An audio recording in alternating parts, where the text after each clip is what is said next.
This is the Lone Crater YouTube. We hope this video helps.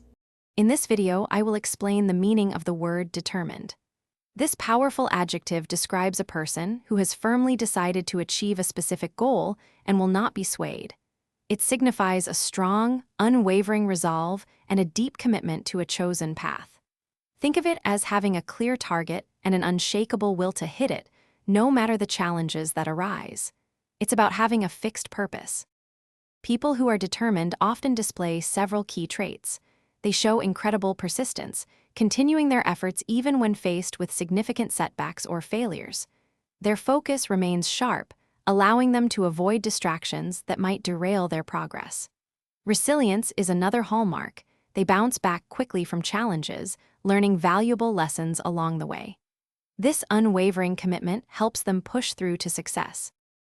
You can observe determination in various actions and behaviors. It's evident in someone who consistently puts in extra effort, perhaps working an additional 2 hours each day on a project. It also manifests as a refusal to give up, even after experiencing 3 or 4 failed attempts, instead seeking new strategies.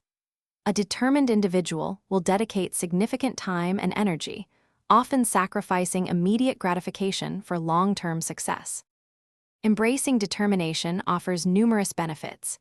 It is absolutely crucial for achieving challenging goals, whether they are personal aspirations or professional milestones. This quality empowers individuals to overcome significant obstacles, transforming what might seem like insurmountable barriers into manageable steps. Furthermore, it fosters immense personal growth, building confidence and self-reliance. Ultimately, a determined mindset paves the way for greater success and a profound sense of accomplishment. Thanks for watching. Consider subscribing if we helped you.